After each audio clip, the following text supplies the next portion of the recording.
Dos, la primera, ¿cierto? Terminar el capítulo para ya después dar a, no sé, a abrir el debate en dos cosas. Primero, ¿cierto? Se consulta y segundo, ya dar por finalizado la fecha de la prueba, que sería o este sábado o según lo que ustedes me digan. ¿Sí? ¿Les parece? Yo no sé si lo han conversado en el grupo. Ni lo han hablado, ¿no? No, pero creo que estamos el sábado, estamos de acuerdo con este sábado. ¿El sábado está listo? Sí, porque si no se alarga mucho y juntan con otra cosa. Sí, no coincide. Ya, genial. Genial. Entonces el sábado a las 10:30. Acuérdense que yo le había comentado la posibilidad de partir a las 8, pero ahora es muy temprano, así que A la 1. de partir de las 10, de las 10:30 hasta la 1. En el bloque, sí. Ahora lo bueno es que después del bloque que viene el profesor Carlos Torres, después hay un break de almuerzo, ¿o no? ¿O viene clase después? No, almuerzo. No se viene el almuerzo. Entonces podemos pasar un par de minutos si es que fuera necesario. A eso me refiero. Ya está. A ver, déjenme asegurarme. ¿Ah? PC 20. Ya almorzamos la sala. 24. Aquí está. Entonces yo les mandé el horario, voy a partir el horario. Ahí. Claro, ¿ves? Tenemos CEP. O sea, partimos a las 10:30 con CEP. Y el ramo de gestión que viene después termina a las 13:10 y después a las 13:10 a las 14:30 y un receso al almuerzo. Por tanto, nos podemos pasar unos 20 minutos hasta la 1:30, si fuera necesario. ¿Sí? ¿Les parece? Sí. Ya. Entonces, pongamos acá. Para que no haya ningún tipo de duda, prueba 1. Prueba 1 de CEP será entonces el sábado.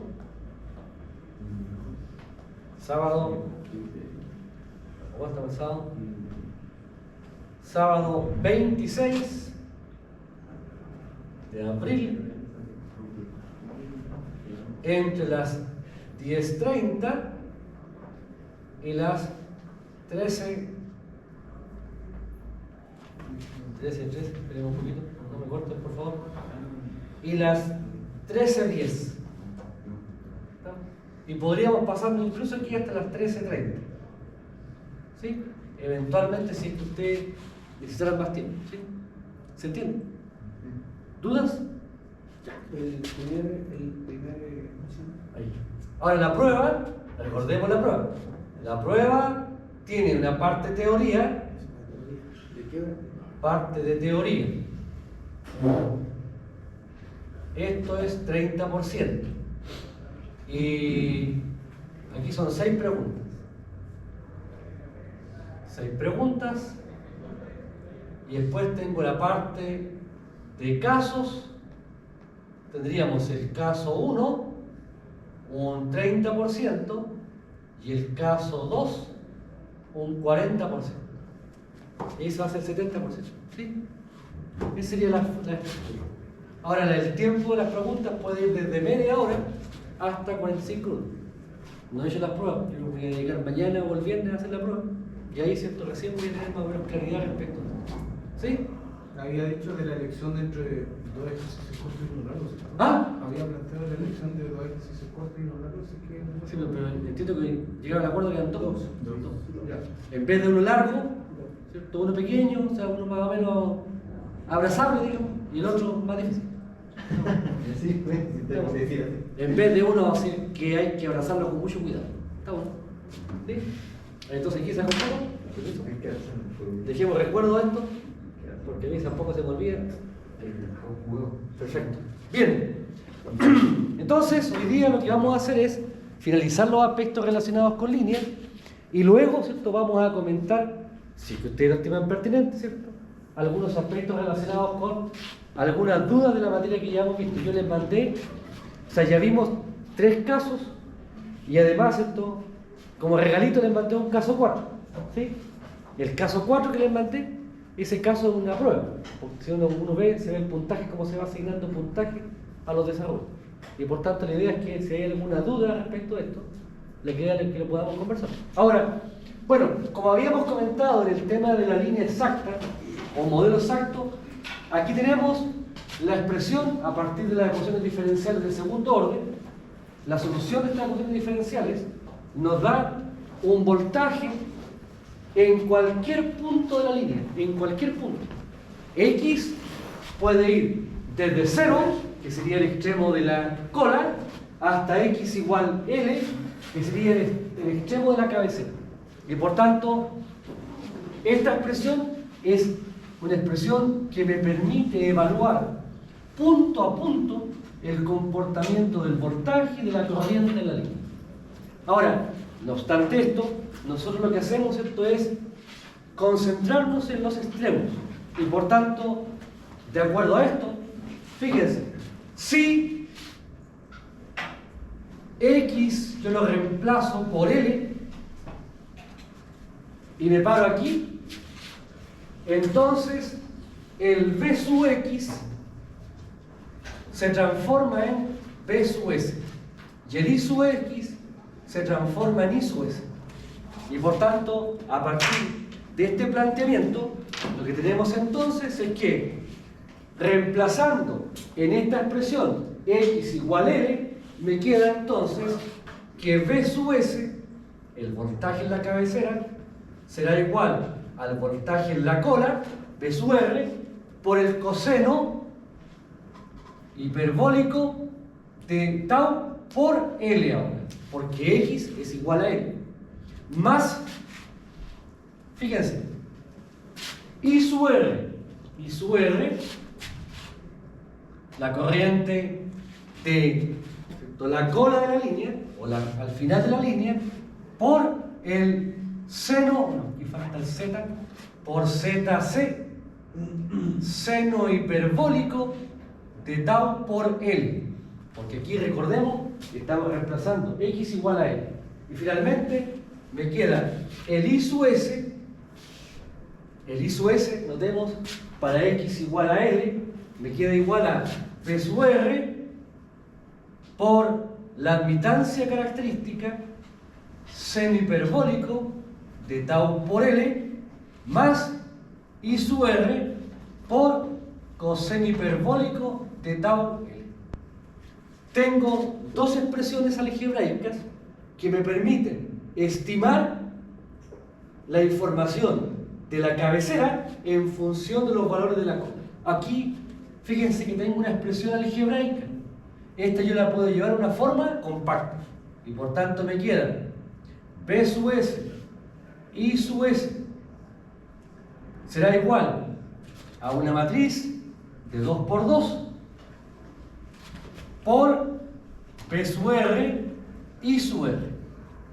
En este caso, aquí me queda coseno hiperbólico de tau por L, aquí me queda coseno hiperbólico de tau por L, aquí me queda ZC, seno hiperbólico de tau por L, y aquí me queda I sub C, seno hiperbólico de tau por L.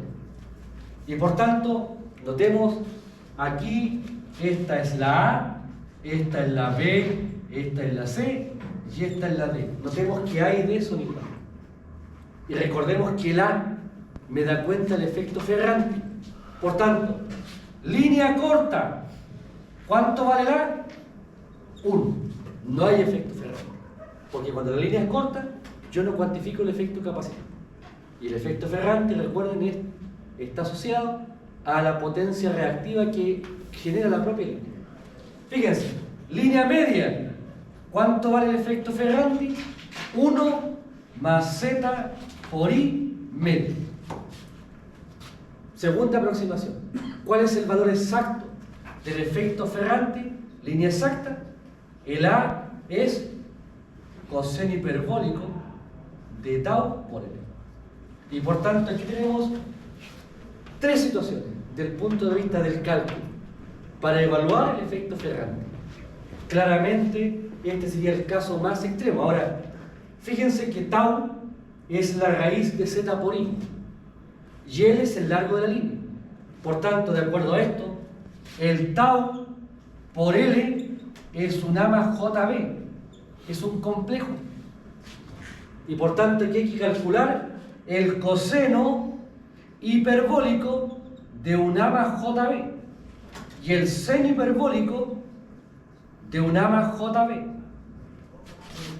Es calcular la función coseno y seno hiperbólico de A más JB. No todas las calculadoras tienen esta funcionalidad. A lo más calculan el coseno hiperbólico pero de un número real, no de un complejo. Entonces, para poder calcular la función hiperbólica, coseno o seno, lo que nosotros hacemos es usar una expresión equivalente, que es la que aquí yo le he planteado. Por aquí está el planteamiento, el desarrollo.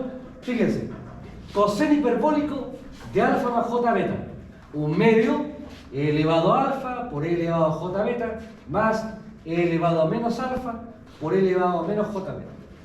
Esta es la expresión que nosotros usamos para calcular el coseno hiperbólico. El seno hiperbólico es lo mismo, pero en vez del más, aquí va aumento. Y por tanto, si ustedes no tienen la posibilidad de evaluar el coseno hiperbólico directamente, uno puede calcularlo empleando esta expresión exponencial. Ahora, aquí, por favor, tenemos otro aspecto. Yo tengo Z es R más JX. Esa es la forma rectangular de un complejo. ¿Sí? También yo puedo decir que la Z es el módulo de Z con ángulo φ, donde el módulo de Z es igual a la raíz de R cuadrado más X cuadrado raíz. Y el φ es tangente a la menos 1 del X partido por R. Por tanto, esta forma nosotros la conocemos como forma rectangular. Esta forma la conocemos como forma polar. Pero hay una tercera, que es la forma exponencial. Y yo digo, Z es igual a el módulo por e elevado a menos j φ. Es exactamente lo mismo, pero en una forma distinta de escribirlo. Esta expresión es lo que se llama la forma exponencial. En algunos estudios de redes eléctricas, muchas veces conviene trabajar con esta forma, como en este caso. Por tanto, fíjense, ¿qué cosa es e elevado a j beta? E elevado a j beta, e elevado a j φ. Por tanto, esto que está acá es lo mismo que el ángulo beta, donde z en este caso sería 1. Por tanto, e elevado, por lo tanto, a partir de esta expresión, e elevado a j beta es lo mismo que 1 por 1 con ángulo de beta. E1 por e elevado a menos j beta es lo mismo que 1 con ángulo de menos beta. Y por tanto, para efectos del reemplazo, aquí está, e elevado a alfa por e elevado a j beta, pero e elevado a j beta es ángulo beta. 1 por ángulo beta. Y acá, 1 por e elevado a menos j beta es lo mismo que 1 con ángulo de menos beta. Ahora, el único detalle, por favor, aquí son grados. 30 grados, 15 grados. Aquí, este ángulo está en radianes. Es el único detalle. Por tanto, cuando yo aplico esta expresión, este valor que está en radianes, lo debo pasar a ángulo. ¿Cómo paso de un valor cómo paso de beta en radian, a beta en grados? Multiplico aquí por 180 y divido por 3. ¿No? Y por tanto ese es el único detalle. Ahora, el caso 3 que vamos a analizar para esta temática justamente abarca o aborda este caso, para que ustedes lo puedan elaborar y lo puedan internalizar. ¿Sí? Ahora, respecto Ayer se los comenté, en la clase pasada, el lunes yo les comenté esto, pero aquí lo traje, ahora lo traje.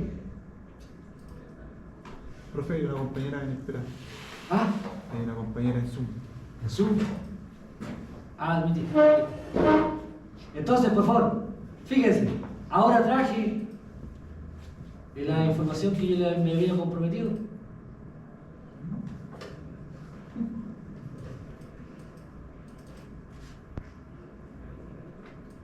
reactor de bola. Ahí. Fíjense. Aquí está la foto porque yo trato de hacer al menos 2 o 3 visitas a Charrúa. Entonces en Charrúa aquí está la línea de 500 kilos. Aquí está llegando la línea de 500 kilos, fíjense. Bueno, arriba están los terminales de los 500 kb. Y fíjense, fase A, fase B, fase C. Este equipo que está acá es un reactor que llega, que se instala en la cola de la línea. Este reactor, ¿para qué está? Para consumir el exceso de reactivos que produce la línea cuando la línea está en vacío con baja carga. Aquí también se pueden ver, fíjense. ¿Se dan cuenta de eso? Ahí están los pararrayos, uno en cada fase. ¿Se acuerdan que habían pararrayos que se ponían arriba de la instalación y otros que son de piso? Aquí están los de línea. Bueno, el de atrás no se ve. Entonces,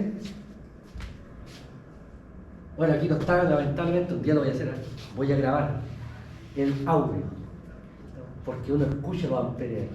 ¿Ah? Para un eléctrico puro y duro, estar al lado de una línea de 500 kV es un momento sublime, digamos. Uno percibe la energía. Ahora, este año también tengo contemplado, si en Charrúa o en Transelec me lo permiten, de hacer visitas. Y en las visitas yo hago invitaciones. O sea, yo sé que aquí el tema de compaginar o coordinar el tema laboral también es complejo, porque estas visitas son en el día de semana, normalmente en las mañanas.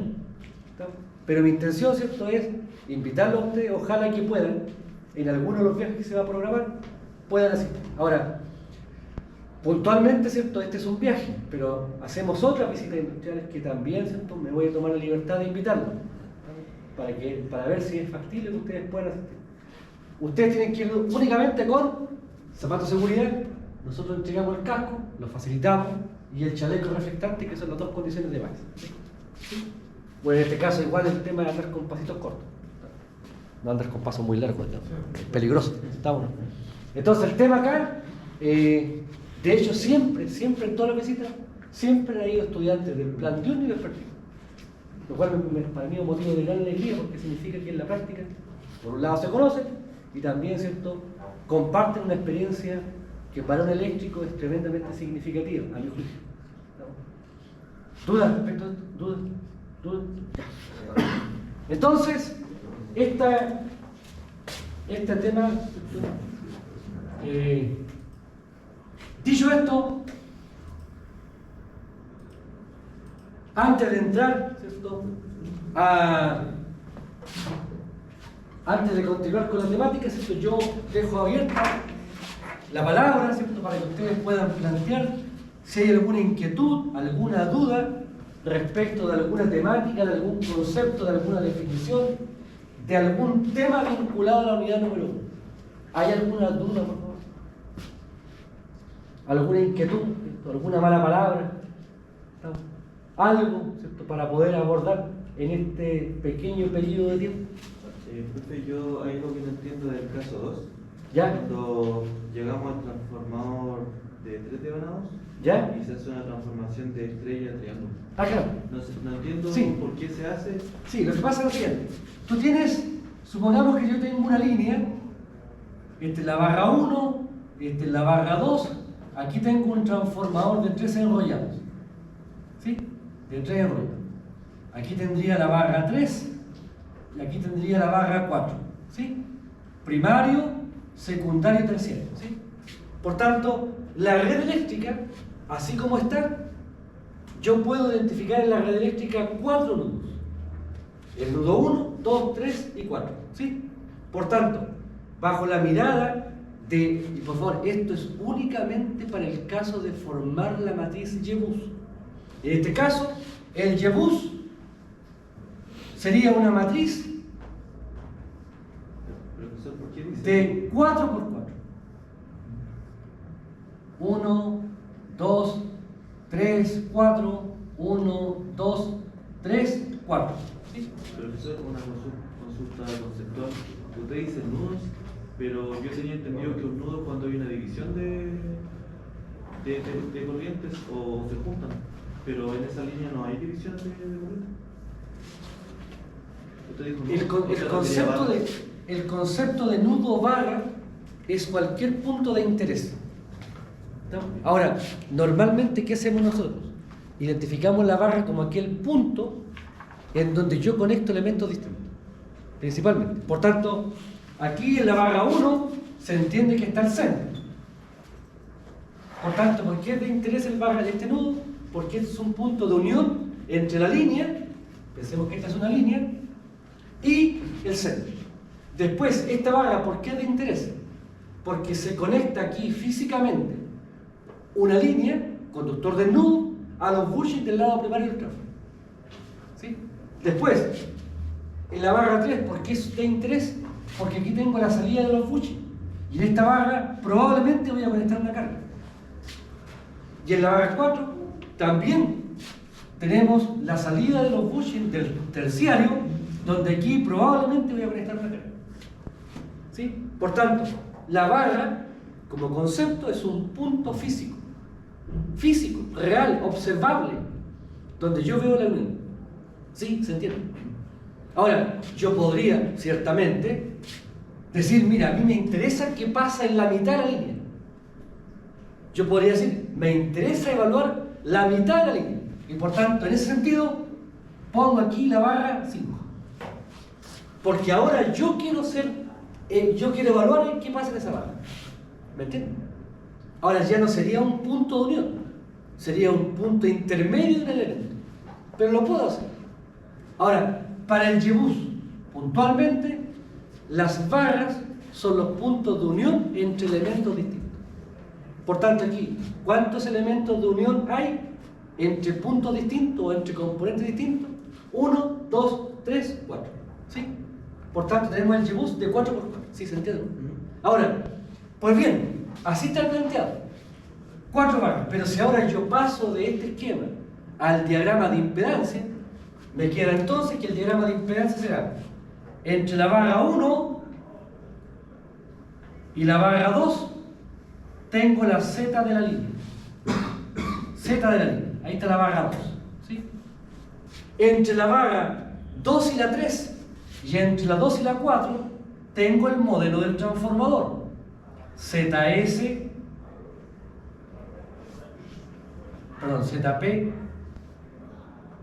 ZS,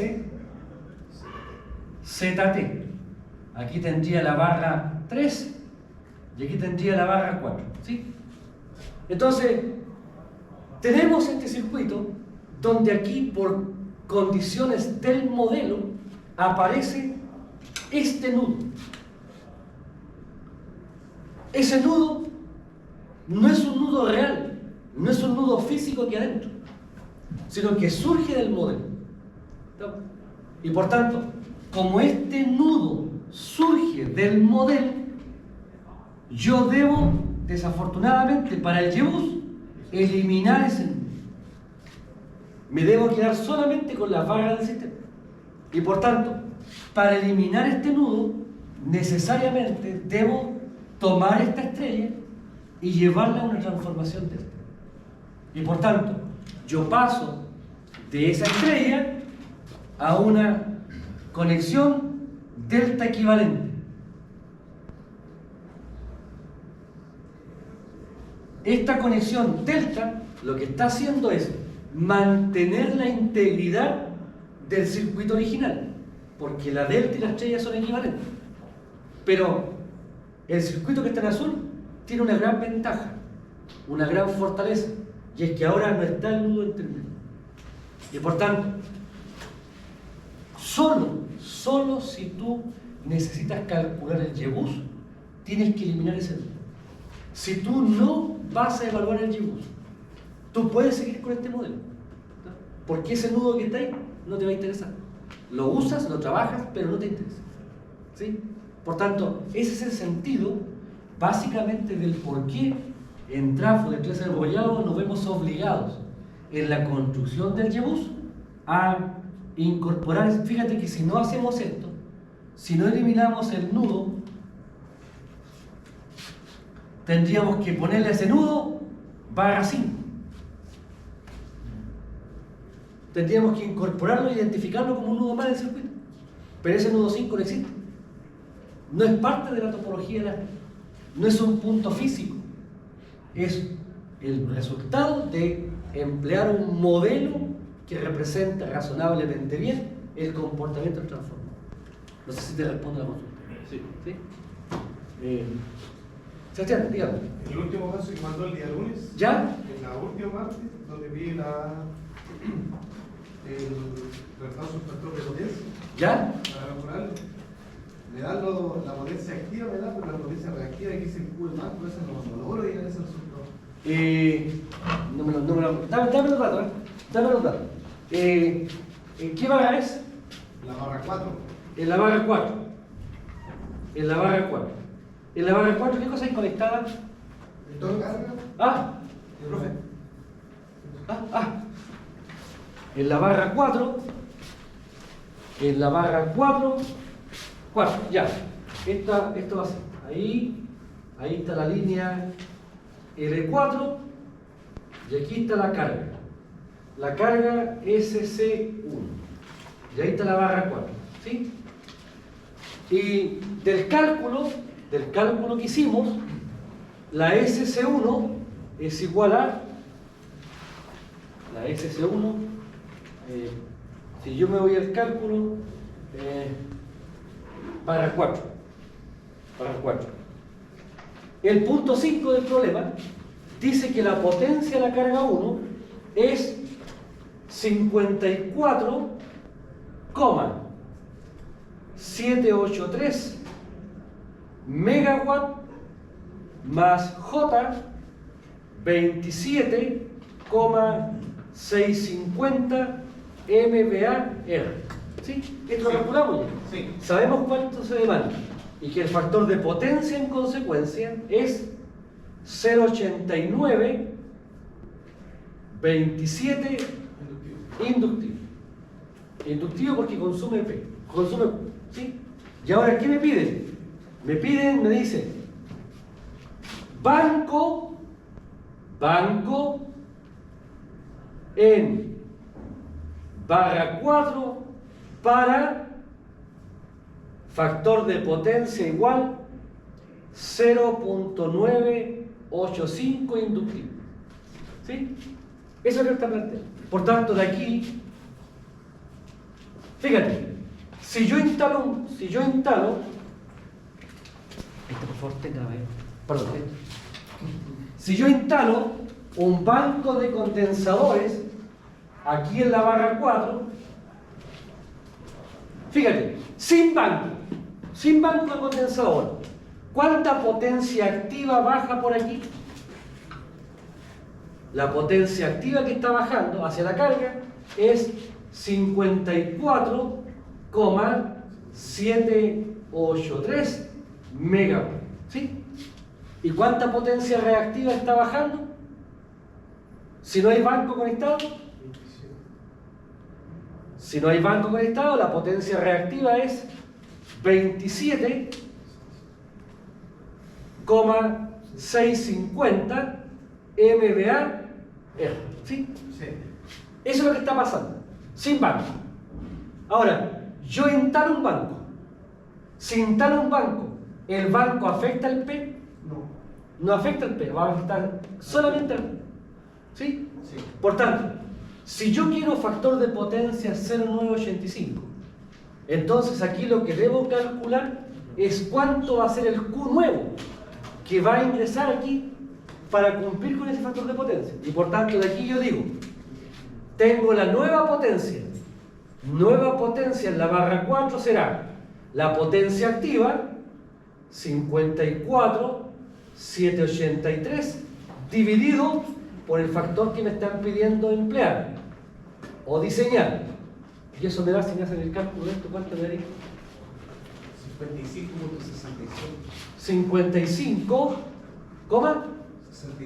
66. 4. Sí. 66,4 MVA. ¿Sí? Esa es la potencia que debería estar bajando en conjunto aquí. Ahora, como la potencia activa no cambia, entonces la potencia reactiva que debería llegar a la barra 4 será 55,664 al cuadrado menos la potencia activa 54,783 al cuadrado. Esa sería la potencia reactiva que debería estar bajando ahora, en este nuevo escenario. Y eso me da, por favor, Q del banco ahí, V4. Profe, me equivoqué en Ah, la primera potencia. Esto no, está mal. Sí, no, no. Ah, Era 55,6163. 55, 61, 61, 73. 73. ¿Así? Sí. Y por tanto aquí sería 55,6173. Y eso me daría, si me hacen el cálculo, por favor.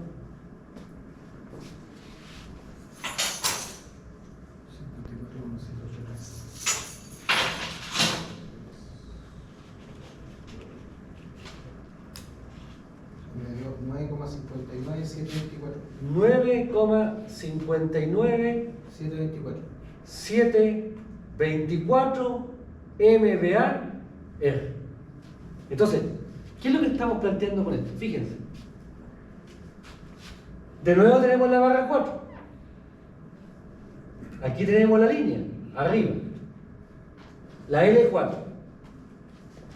Por tanto, para que en la barra 4 el factor de potencia sea 0.985 inductivo, ¿cuánta potencia activa tiene que estar bajando? 54,783 megawatt. ¿Y cuánta potencia reactiva tiene que estar bajando? La diferencia. Esto. 9,527, voy a poner 3 decimales, MVA. ¿Sí? Con esta condición, si yo saco el factor de potencia, ahora me va a dar factor de potencia 0.985. ¿Sí? Pero resulta que la carga que está conectada, sigue pidiendo 54,783 megawatt más J 27,650 MVAR. La carga pide esto. Por tanto, si yo quiero que por la línea baje esa potencia reactiva y la carga está pidiendo eso, ¿quién debe cubrir la diferencia? Entonces el banco, que instalo aquí, tiene que entregar la diferencia para que aquí me llegue en 27,6. Y por tanto, de acuerdo a esto, el Q del banco aquí será igual a 27,650 menos 9,527 MVA. Y eso me da, por favor. Ahora sí. 18,123. ¿Ah? ¿Cuánto? 18,123. 18,123 MVA. Fíjense, por favor. Vamos al caso extremo. Si aquí me hubiesen dicho, quiero factor de potencia unitario. Yo quiero que en la barra 4 el factor de potencia sea unitario. Si es unitario, no hay consumo de Q, no hay Q. Por tanto, aquí el Q, ¿cuánto tendría que ser? 0. Y por tanto, ¿de cuánta potencia tendría que entregar el banco? Toda la que pide la carga. ¿Me explico? Sí. Ahora, aquí tenemos alguna duda respecto a este cálculo. ¿Alguna duda? Ahora fíjense, esto es la potencia reactiva. ¿En qué nivel de voltaje? En el voltaje que está la barra 4. ¿La barra 4 en qué tensión está? ¿En? 217. Esta, ¿cuál es la tensión nominal de la barra 4? 217. Ah, sí, 217,882. No, una cosa es la tensión de operación y otra la nominal. ¿Cuál es la tensión nominal? Si no dice carga conectada, 220. 220. Esto es 220 kV. Por tanto, yo debería comprar un banco en 220 kV de este valor. Pero ahora aparece la otra tema, la corrección, si es que el voltaje de placa del banco disponible en el mercado es distinto a 220. ¿Sí? Por tanto, ¿el banco de cuánto era? 245. ¿Ah? 245. Entonces, para bancos en 245 kV, si yo un banco con ese voltaje de placa lo conecto en 220, yo sé que al conectarle una tensión menor va a entregar menor reactivo. Y por tanto tengo que aplicarle un factor de sobredimensionamiento para compensar la pérdida por voltaje. Y por lo tanto, de acuerdo a esto, el Q real del banco será 18,123 por el voltaje de placa partido por el voltaje nominal al cuadrado. Ahora bien, si yo conozco el voltaje de operación del banco en la barra 4, no tengo dos opciones: o trabajo con el voltaje nominal o puedo trabajar con el voltaje de operación. Por ejemplo, en la barra 4 me dice que el voltaje es 217. 217, entonces en vez de ponerle 220 le pongo 217 porque conozco el voltaje. Si no lo conociera, le aplico el voltaje de placa. ¿Sí? ¿Se entiende? ¿Sí? No, lo último no lo entendí. ¿Ah? Lo último no lo No, entendí. fíjate. Si esta barra, el voltaje nominal de esta barra es 220, el nominal, ¿sí? Por tanto, esta tensión, esta es la potencia que yo necesito a este voltaje. Pero como voy a comprar banco en 245, si un banco en 245 lo conecto en 220, baja la potencia reactiva de la placa y por tanto debo sobredimensionar. En la corrección, voltaje de placa partido por voltaje de la barra, ¿sí? ¿Y esto me daría cuánto, por favor, si me hace el cálculo? 22,47. 22,47 MVA. Por tanto, lo que estamos diciendo es que si yo tengo un banco, compro un banco de esta potencia y este voltaje de placa, cuando ese banco lo conecto en la barra 4, me va a entregar 18,123. Porque este valor que está aquí es solo si ese es el voltaje. Como aquí es menor, desafortunadamente entrega menos real. Ahora bien, este es el caso formal. Pero ahora, si nosotros además sabemos que el voltaje en la barra 4 de mediciones de campo, por ejemplo, es 216 kV, no conocemos el voltaje nominal, conocemos el voltaje real. ¿Sí? Por tanto, si yo conozco el voltaje real, en vez de 220, aquí le pongo 216. Y hago un cálculo más exacto, más preciso. ¿Sí? Pero este cálculo es suficiente para poder determinar. Ahora, aquí, ¿qué es lo que uno hace? Uno no va a encontrar un banco de 22,47. Este es el cálculo teórico, pero el rigor, ¿cierto? Lo que hace el fabricante es entregarme valores normalizados. No me va a estar haciendo uno a pedido, digamos. Por tanto, normalmente, si hablamos de estos niveles, el fabricante me entrega bancos de 30 MVR, de 25 MVR, de 20 MVR. Por tanto, ¿me sirve el de 20? No. ¿Me sirve el de 25? Sí. Elijo el de 25. ¿Me explico? Y por tanto, al tener una potencia un poco mayor, probablemente el factor de potencia va a estar más cercano al 1, pero va a cumplir con este mismo. ¿Me explico? Y por tanto, aquí está el tema de que siempre el redondeo está asociado por arriba a la disponibilidad, ¿cierto?, que me entregue el fabricante. Ahora, yo no voy a hacer, a mí no se me habría ocurrido en este nivel de tensión comprar un banco a pedido, sino que me ajusto a los valores de placa que están disponibles por parte del fabricante.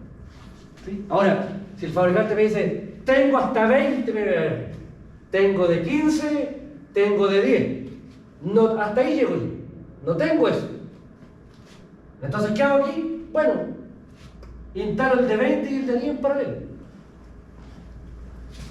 O el de 10 y el de 15 en paralelo. Instalo dos bancos en paralelo. El problema es que instalar dos bancos significa dos elementos de protección, dos interruptores, es más, se encarece más el proyecto. ¿Me explico? Pero acá, ¿cierto? Si tuviésemos la posibilidad de elegir un solo banco, lo que elegiríamos, ¿cierto?, es un banco inmediatamente por arriba de este, dentro de los valores normales. No sé si le respondo la consulta. ¿Le respondo? ¿Sí? Dígame, duda. ¿Como levantó el brazo? Yo tengo una duda. Dígame. Pero con el caso 2 es un tema de concepto. Ya digo. Con respecto a las zonas. Por ejemplo, Zona. si en el caso 2 está dibujado acá a mano izquierda, el Sí. transformador en la parte terciaria, ¿tendría el mismo voltaje que el primario? No lo puede. Siempre el primario es alta, esto es alta tensión. El secundario es alta tensión y el terciario media tensión. Por tanto, tú te vas a encontrar, por ejemplo, con tráfico de 120, 110, 66, 23. O 154, 110, 13,8. Siempre el voltaje primario está por arriba del secundario y terciario. En ningún caso vas a encontrar 110, 110, por ejemplo. Ahora, si tú tuvieras 110, 110, que ya no es mala idea, 110, 110, pongámosle, no hay problema. Voltaje 110 acá y acá 110.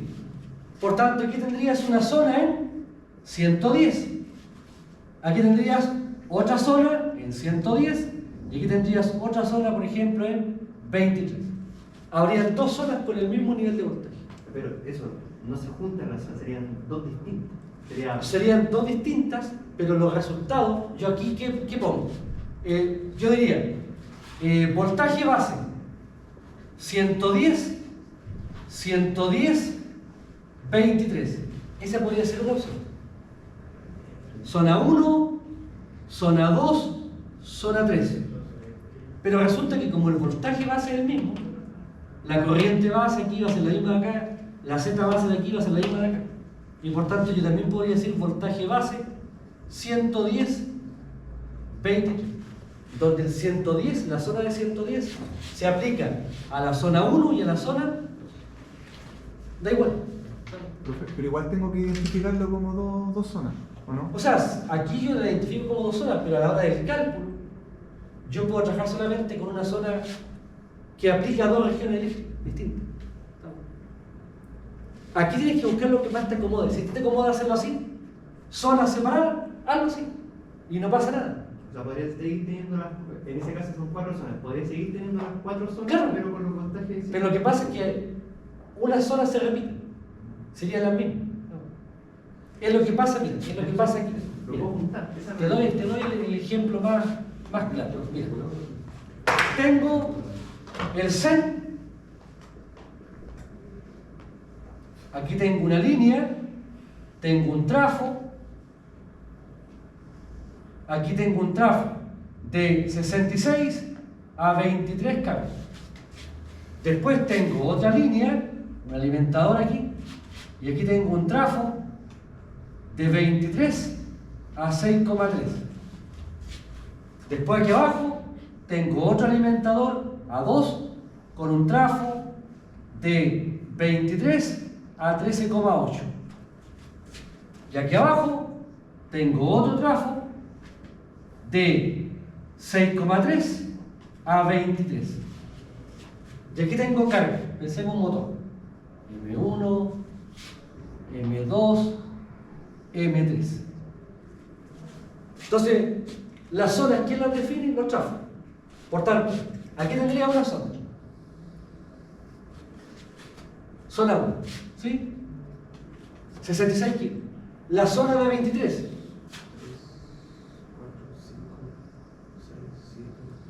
Toda esa zona está en 23. Sería la zona 2. La zona 1, 66, ¿sí? Después tendría acá, siguiendo un orden, aquí tendría la zona 3 en 6,3 kb. Aquí tendría la zona 4 en 13,8. Y aquí tendría la zona 5 en 6,3K. Aquí tenemos un ejemplo donde hay dos zonas, la 3 y la 5, que tienen el mismo nivel de tensión. Por tanto, yo puedo decir, voltajes base, los ordeno de mayor a menor, 66, 23, 13,8, 6,3, 6,9, KB. Zona 4 y zona 5. Perdón, aquí fíjate, esta es la zona 1, esta es la zona 2, esta sería la zona 4, porque los ordené de mayor a menor. Esta sería la zona 3 y esta sería la zona 5. Ahora, como aquí dos zonas son iguales, yo puedo decir lo mismo. Voltaje base, 66, 23, 13,8 y 6,1. Y todos los cálculos que haga en esta zona, en 6,3, se aplican al M1 y se aplican al M3. ¿Sí? ¿Se entiende? Sí. Tengo que buscar mi comodidad. Ahora, ¿por qué este tema normalmente uno no lo hace? Porque es calcular de nuevo lo mismo. Aquí, como la tensión base es la misma, la corriente base te da la misma, la Z base te da la misma. Y por tanto es medio redundante. Pero aquí, insisto, tienen que buscar lo que a ustedes más les acomode. E incluso ustedes pueden poner voltaje base 66, 23, después 6,3, después 13,8 y después 6,3. Si ustedes quieren ordenarla en función de la zona que ustedes identifican. En todos los casos da exactamente lo mismo. El único cuidado, por favor, el único cuidado aquí es que cuando yo haga el cálculo por unidad, extraiga el dato correspondiente y correcto de cada zona. Y aquí les digo, ustedes aquí calculan la corriente base. Aquí calculan la corriente base, A, B, C, D, E, y después calculan la Z base, H, I, J, K, L. ¿Qué error se comete frecuentemente? Más de lo que yo quisiera. Ustedes van a calcular la Z del alimentador A1. Z de A1. Esto está en ohm. Para pasar a por unidad, ¿qué debo hacer aquí? Dividir por la Z base. La Z base de la zona 2. Z base de la zona 23. Yo debería tomar ¿qué dato? Este. El Z base de la zona que estoy calculando. Ahora, no me pregunten por qué, pero más veces las que yo quisiera, en vez de elegir este dato, eligen y toman la corriente base en vez de la Z base. Y de ahí para abajo, todo es una buena intención. Entonces ahí hay que ser cuidadosos. Por eso es que mientras más valores metan, mayores son las probabilidades de error. Mientras menos valores se incorporen en los valores base, menor va a ser la probabilidad de que ustedes se puedan eventualmente equivocar. No sé si te respondo a la consulta. Sí, solamente para confirmar, por ejemplo. Dime.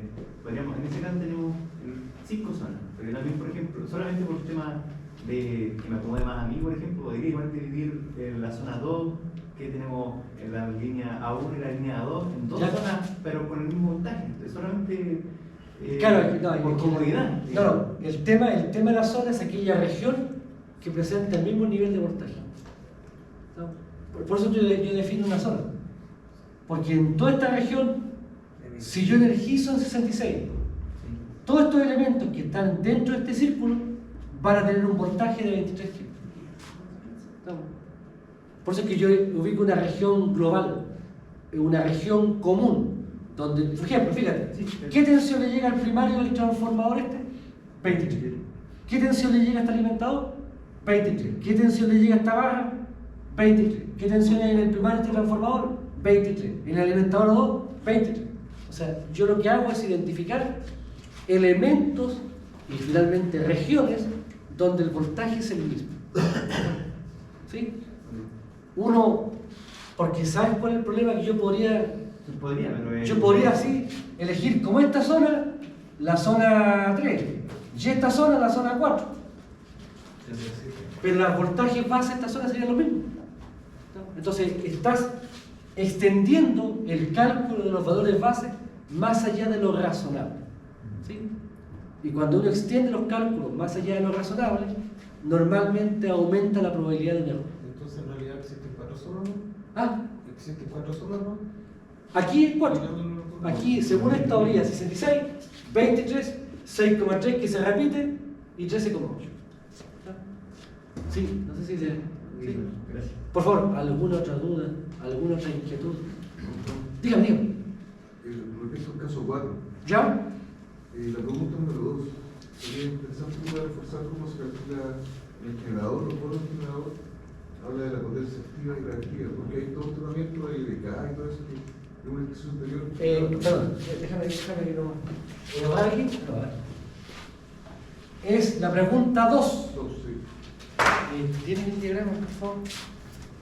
En la pregunta 2 dice potencia activa y reactiva en borde generador. Ya, aquí. Fíjense. Tengo el generador. Después tengo el tráfico. Y después tengo la barra 2. De la barra 2 me voy a la barra 1. Y de la barra 2 me voy a la barra 3. ¿Sí? Gracias. No. Entonces, ¿dónde están los terminales del generador? Primero que nada están aquí. Ahí están los terminales. No están identificados, ¿cierto?, desde el punto de vista de una barra adicional. ¿Sí? Entonces, yo digo, para poder evaluar esto, yo hago malla, ¿cierto?, en esta red. Fíjense, tengo la fuente interna del generador, tengo la impedancia del generador, ZG, y ahí están los terminales del generador. Aquí tendríamos el BG, ¿sí? Eso es lo que tengo. Generador, la fuente, 1 por unidad, y la Z. ¿Sí? Ahora, si yo conociera la tensión, yo puedo decir entonces que el voltaje del generador es, aplicando malla, 1 menos N. Pero resulta que normalmente uno no conoce la tensión interna del generador. ¿Sí? No la conoce.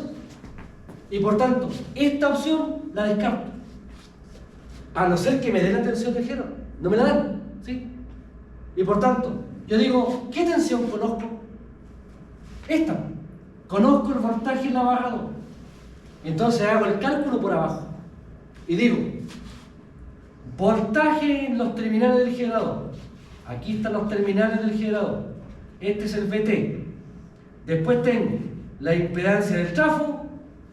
Y después tengo la tensión de la barra 2. Y por tanto, la corriente. El generador entrega. Por tanto, la corriente va hacia abajo.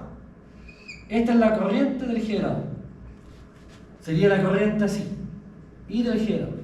¿Sí? ¿Lo explico? ¿Sí? ¿Se ve? Sí. Ya. Entonces, aquí hago malla. Digo, PT. Fíjate, la corriente va allá. Menos ZT por IG menos el voltaje en la barra 4 es igual a Z, LBK. Y por tanto, de acuerdo a esto, el voltaje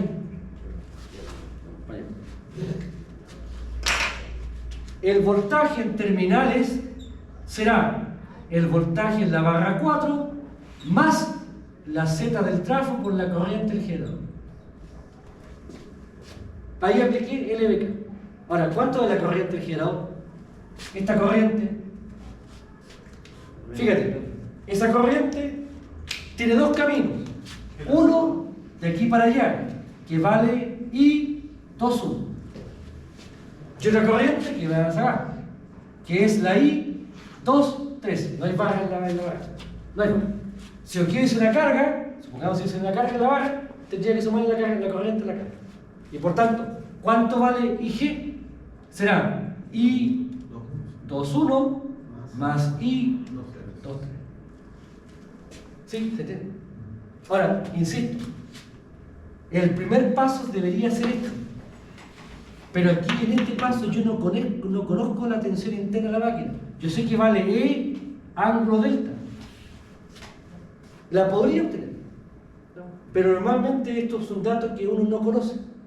Por eso es que pasamos al plan B. Si yo no puedo hacer malla por aquí arriba, hago malla por aquí abajo. ¿Sí? No sé si me explico. Sigamos con las dudas, por favor. Dudas. ¿No? Yo tengo otra duda. Dígame, por favor. En el caso 2. En el caso 2. Pero no borre ese porque tiene una relación. Ah, ya. En el caso 2, cuando usted hace el diagrama de impedancia, pone las impedancias, va poniendo las barras de impedancia. Sí. Bueno, en la matriz de admitancia, por ejemplo, en el 3.1. ¿Ya? Pero la resta es lo que está entre la barra 3 y la 1. Usted le pone 0. Yo no entiendo por qué le pone 0. Si hay dos admitancias Ya. entre medio. Tranquilo. Claro, lo pasa lo siguiente. Si yo tengo lo siguiente. Tengo aquí, pensemos que tengo un generador, tengo la barra 1, después tengo una línea, tengo la barra 2, después tengo un trafo, tengo la barra 3, y después tengo una línea, la barra línea 1, línea 2, barra 4, y aquí tengo una carga. ¿Sí? Por tanto, bajo esta red, yo digo, ¿cuántas barras hay en la red? 1, 2, 3, 4. Por tanto, el YBUS de inmediato, el YBUS, en este caso, será una matriz de 4 columnas, 4 filas. Fila 1, fila 2, fila 3, fila 4, columna 1, columna 2, columna 3, columna 4. ¿Sí? Ahora, ¿cuánto vale el Y11? Aquí. Será el IG más el IL1. Suma de admitancias que están conectadas a la otra. ¿Sí? Después, ¿cuánto vale el Y22?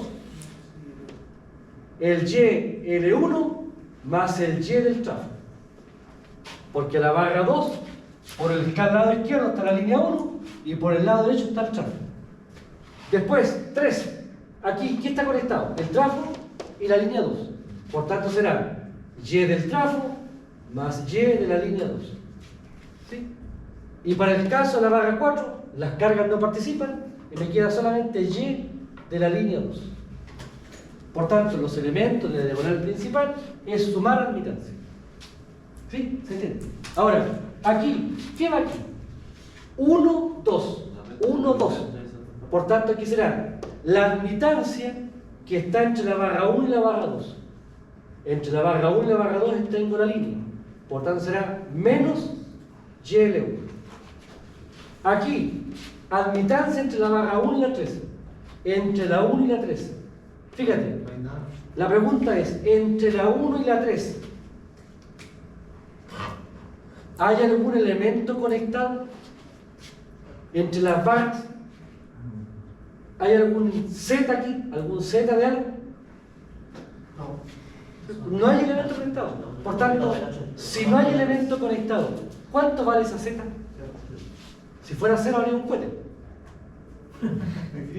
Vale infinito, está abierto. La Z aquí, como está abierto, la Z es infinita. No hay nada conectado. Impedancia no existe. ¿Sí? Por tanto, si la Z es infinito, el Y es 1 partido por Z. 1 partido por infinito, ¿cuánto me da?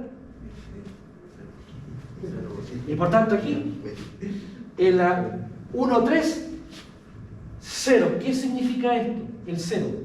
Que no hay elemento conectado directamente entre las dos barras. ¿Sí? ¿Se entiende? Ahora, Después, entre la 1 y la 4. Entre la 1 y la 4 tampoco hay nada conectado directamente. Y por tanto vale 0. ¿Sí? Esta fila se repite acá. Me queda menos y de 1, 0, 0. Ahora aquí, este elemento, 2, 3,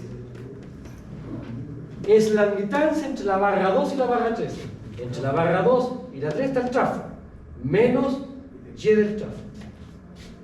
Aquí, entre la barra 2 y la 4, entre la 2 y la 4, nuevamente no hay nada conectado, por tanto vale 0. Esta fila y la columna son iguales, por tanto me queda menos YT, 0. Acá, fila 3, columna 4.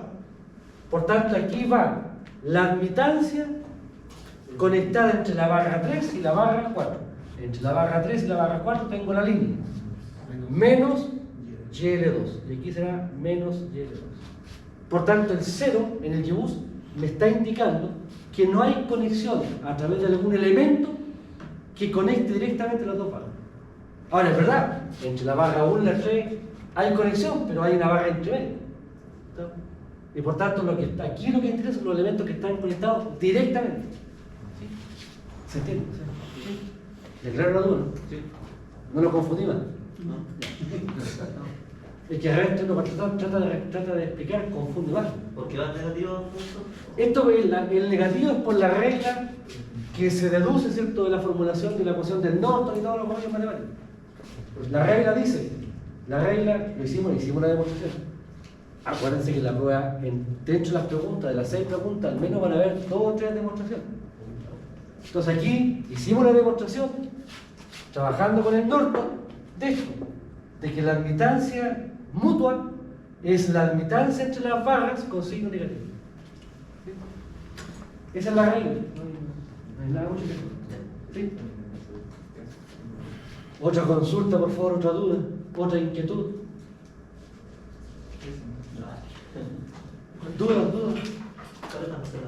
Ah, todavía van a hacer. Créanme, honestamente, yo las pruebas las hago usualmente un día antes de la prueba. Así que mañana no sé si la tarde empieza a reflexionar un poco, pero el viernes yo me concentro, ya hago la prueba, me tomo el tiempo que me demoro en hacerla, multiplico ese tiempo por 2,5 y hago. Y veo si estamos dentro del rango de tiempo que está en el día. Ah, no, No, nada con computador, no. Profe, ¿han habido 7 en su certamen? ¿Ah? ¿Han habido 7 en su certamen? Sí, claro.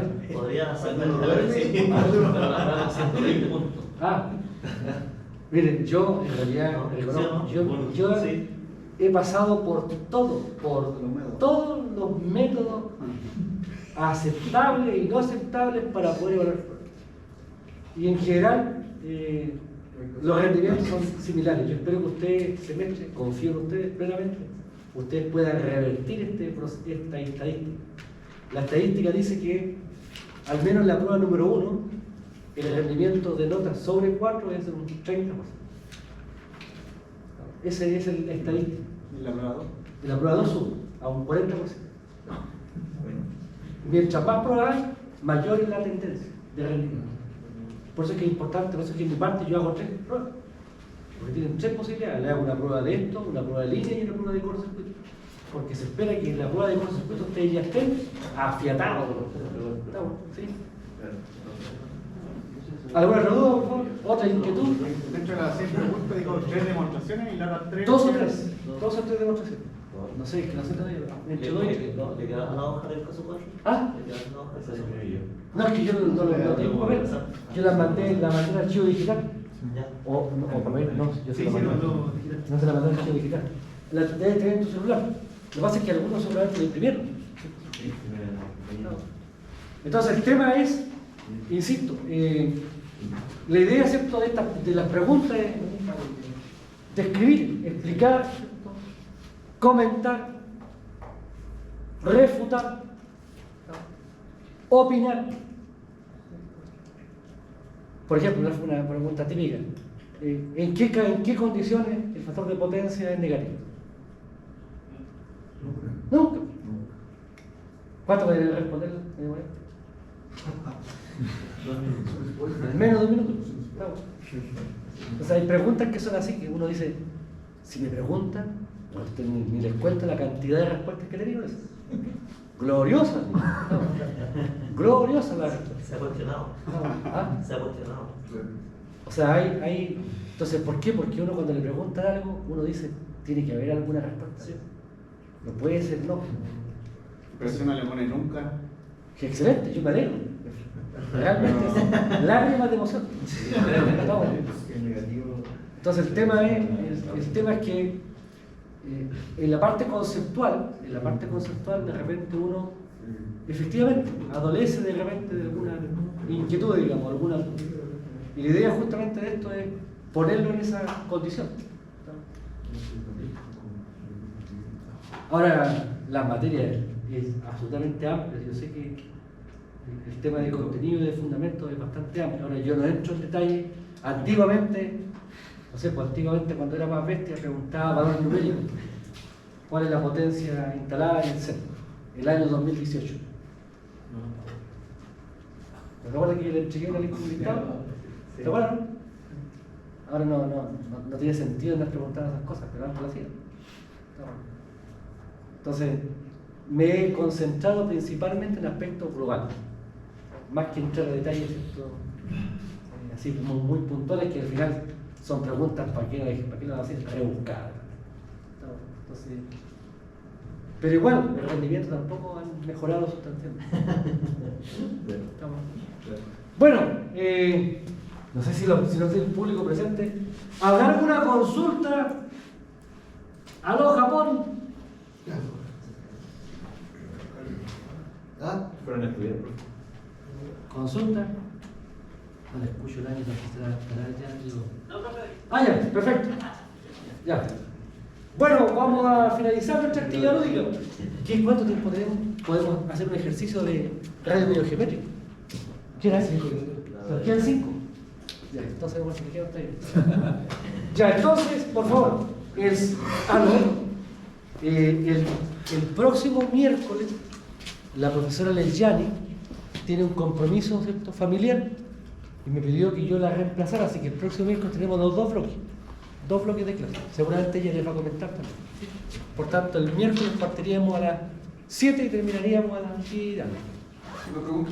Dígame. El profesor que muestra la tabla de magnitudes no tiene ningún desarrollo contar. Uno en la prueba podría poner al tiro la tabla o hay que explicar el tiro. No, usted puede poner los valores directamente, los cálculos por unidad, sí. No tiene para qué poner las expresiones, el valor está de una vez. ¿No se podría seguir a cómo usted desarrolla la prueba también o no? Claro, la secuencia la fijan ustedes.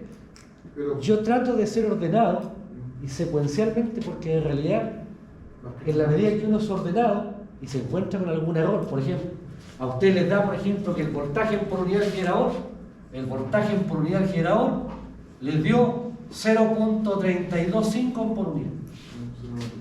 Y ahí sabemos que esa cuestión está mal, porque está fuera de rango. Entonces, si yo soy ordenado, me va a costar menos volver y revisar los cálculos. ¿Sí? Ahora, he tenido de todo. O sea, yo he tenido pruebas donde prácticamente hay que traducir los resultados. Entonces aquí la idea es que ustedes, ojalá lo posible, y los ejercicios así trato de hacer, inculcar el orden. En estos temas todavía no hay grandes dramas, pero en el ramo que sigue después de protecciones, ahí ustedes se van a perder los cálculos. Se van a perder. Son desarrollos de 4 o 5 páginas. Entonces ahí sí el tema del orden es esencial, porque incluso uno tiene que repetir cálculos. Entonces ahí lo que estamos haciendo un poco es preparándonos un poco para esa situación. ¿Sí?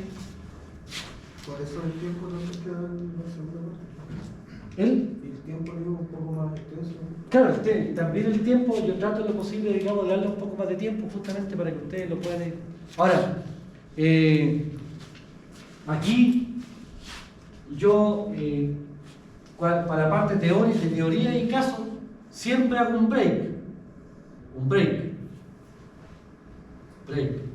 de usualmente entre 5 y 10 minutos, para que ustedes, ¿cierto?, se limpien de la mala vibra, Si es que eventualmente no le fue tan bien, tenga el tiempo para ir al baño a llorar también. Si quieren. Pero para que vuelvan con toda la energía y los bríos para la segunda parte. Por tanto, ahí está el tema del pipi room y todo ese momento, digamos. ¿Sí? Bien, le agradezco la gentileza, muy amable.